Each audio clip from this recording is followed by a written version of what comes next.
Liz Turnipseed, Lizturnipseed.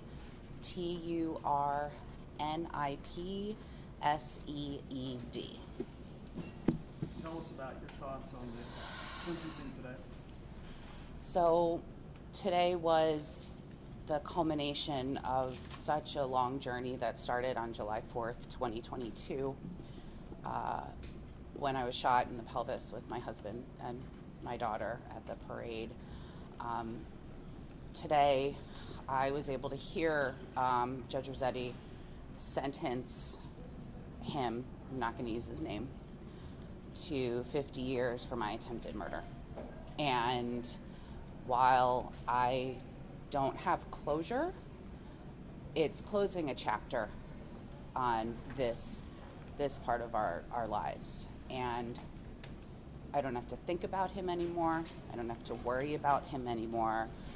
And me and my husband and my daughter can continue to move forward, and I can continue to heal. And we can focus on ourselves. We don't have to focus on him any longer. Did you want to see him here? Or? You know, I was here in June of last year when he pulled his stunt with the plea. I saw him then. You know, would it have been nice that he wouldn't have been a coward and would have shown up? Sure. But at the same time, wasn't surprised at all.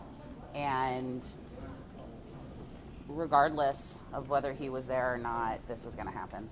So, you know, I don't need to see his face. I know what he looks like. I watched the videos with the confession. That was enough to see how cavalier he was about murdering 7 people and injuring 48 others and trying to destroy a community that he didn't destroy.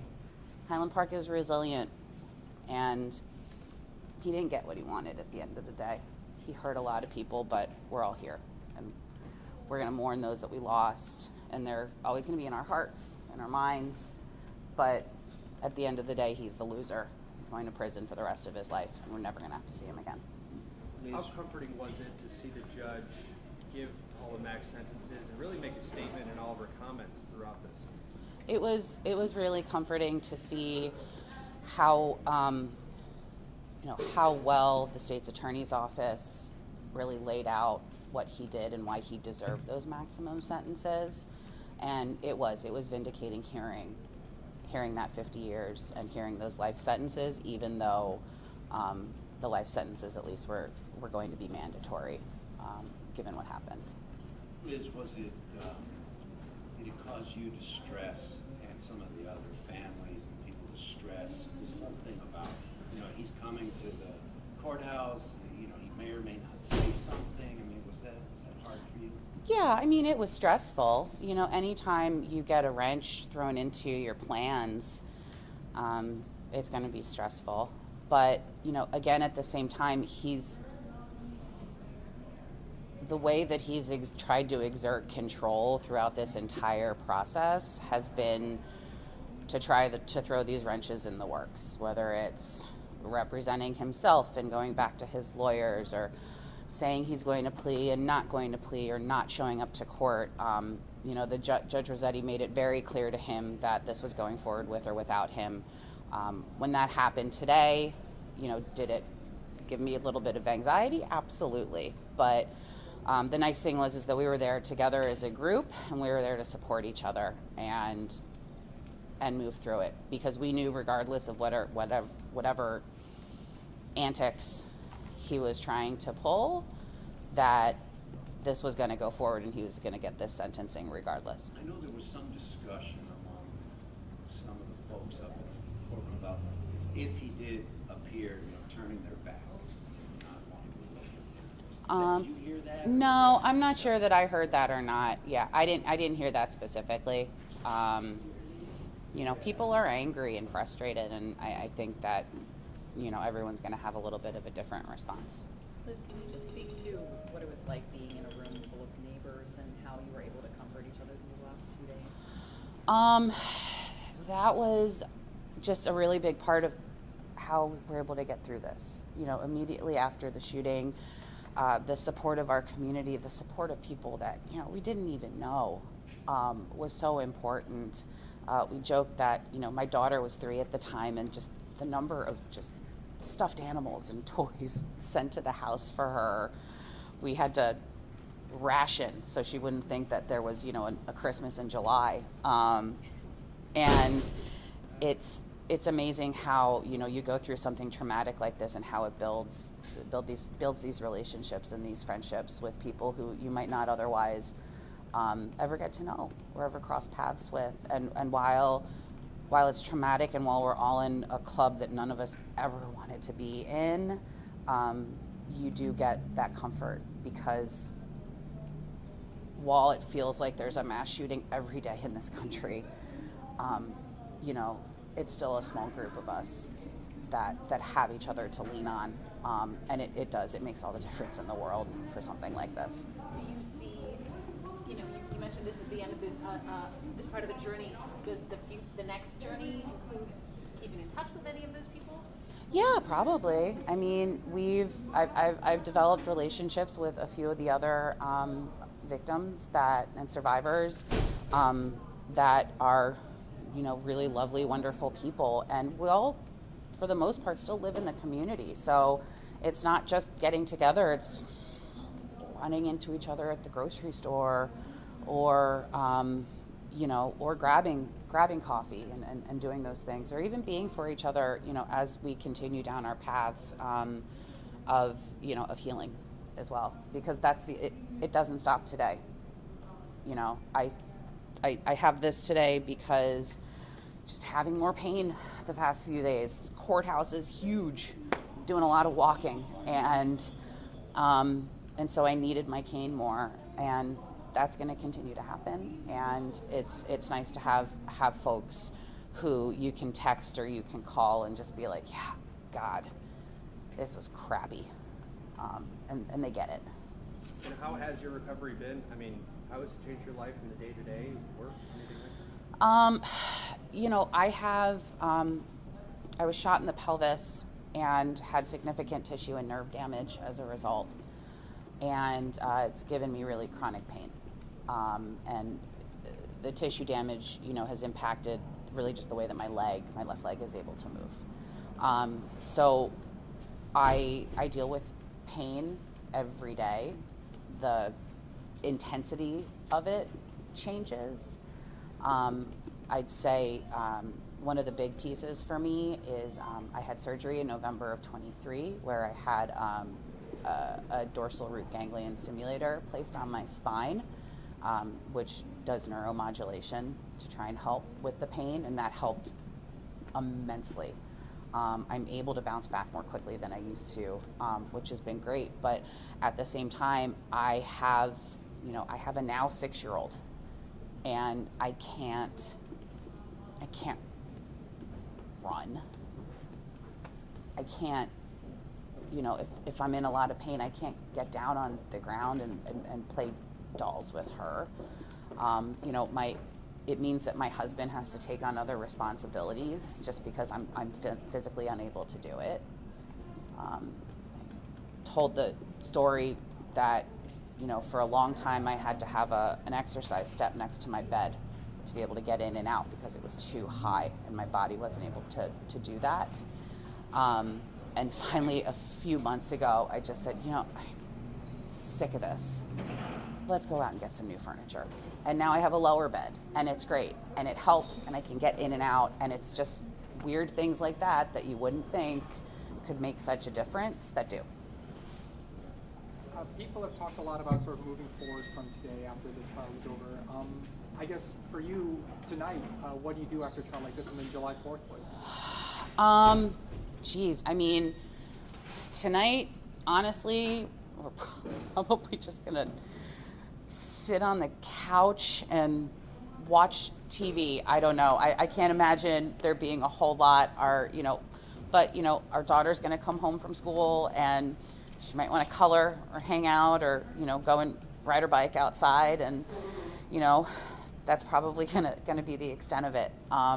But you know, moving forward from here, it's, you know, jumping back into life. I'm gonna, you know, take a beat to really take care of myself. Past couple of days have just been really, really draining. And then it's, you know, it's back to work, it's back to life. Life doesn't stop just because something like this happens. And that's what we deal with.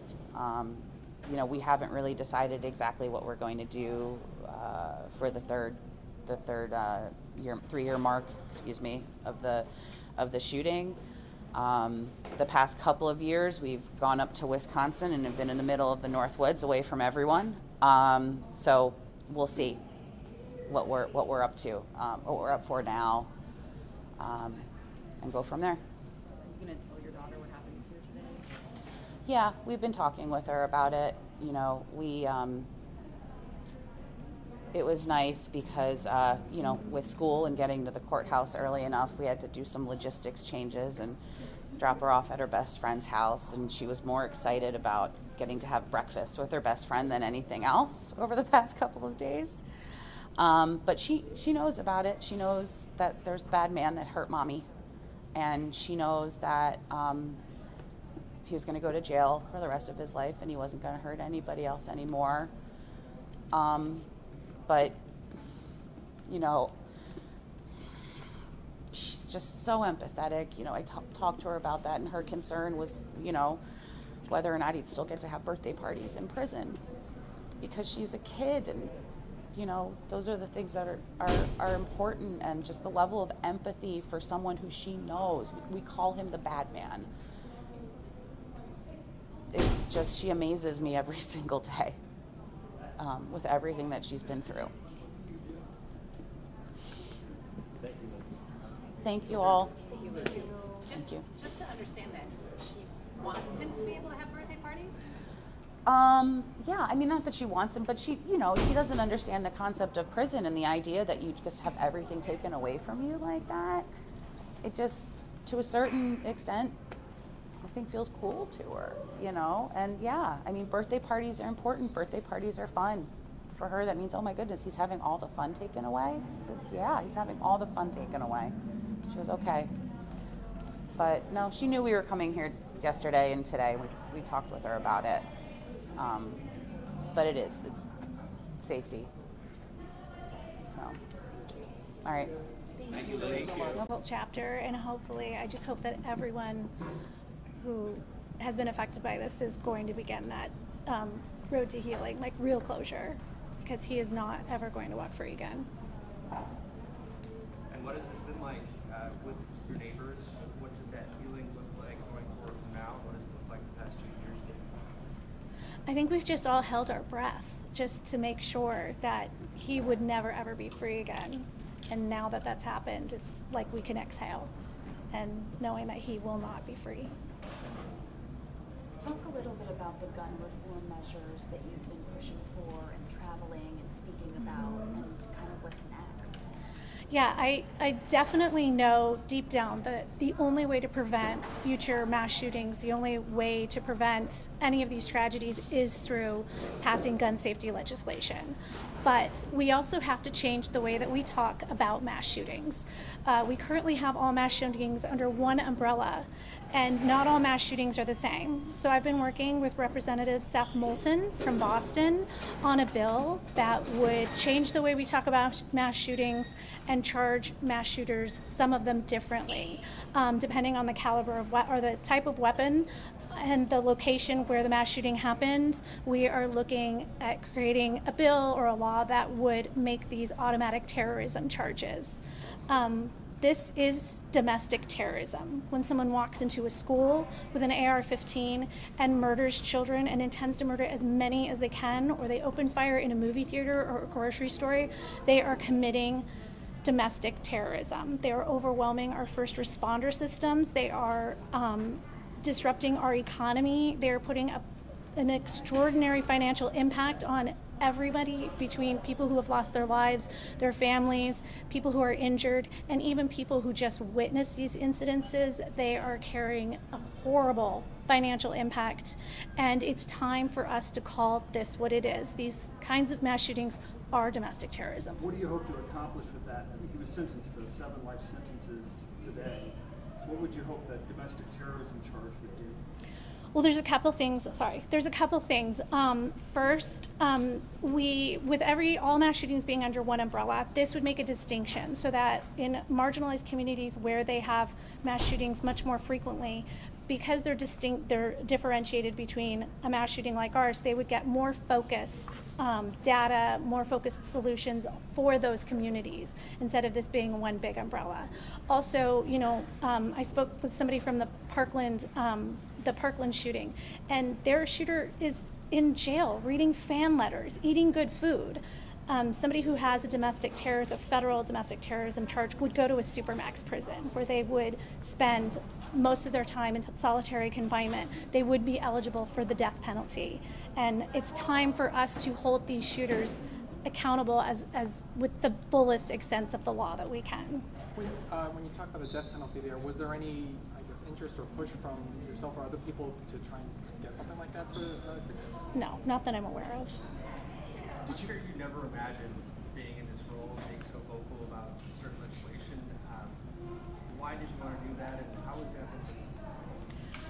I think it was very frustrating to me to see that it's a case by case basis. The feds get to decide who gets a terrorism charge, and looking into what shooters have gotten this kind of charge, it's literally a case by case basis. Like the Parkland shooter didn't, but another school shooter did, and this is domestic terrorism. We have to start calling that. We have to start charging shooters, and for what this is, which is terrorism. We walk around it and we don't talk about it for what it is, and it's time to change that. And so I just started talking to lawmakers about the possibility of doing this bill, and Rep. Moulton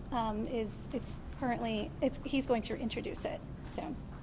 Did you learn anything yesterday? Some of the video that was shown that maybe you didn't know from the interrogation at all, or no? Was there anything that you walked away like, wow, I didn't know that? I did not know that he had been planning it for so many years. I did not know that he had taken a moment to decide if he was going to do it. I did not. There were a lot of things that I learned about that, yeah. Has anything about the trial changed how you sort of think about this drive you've been going for, or has that kind of stayed consistent after this? I definitely, seeing that he didn't get that terrorism charge definitely changed my opinion about our judicial system. And also, right now I really call on Pam Bondi to look at these kinds of mass shootings and charge them appropriately. She should be charging the FSU shooter with terrorism. I don't know any other way to describe what these people are doing other than that. Ashley, one last thing. Yeah. Crimo was behaving erratically during the course of all the pre-trial. And then once there was a confusion about what's happening and the sentencing was halted, what were you thinking at that point? Were you worried, like, oh my God, here we go again with his antics? Yeah, I think all of us were sort of in shock. We were concerned he was going to come to court. Clearly he did not, but this tracks for him and his behavior throughout this process. Thanks. Thank you so much. Guys. Thanks.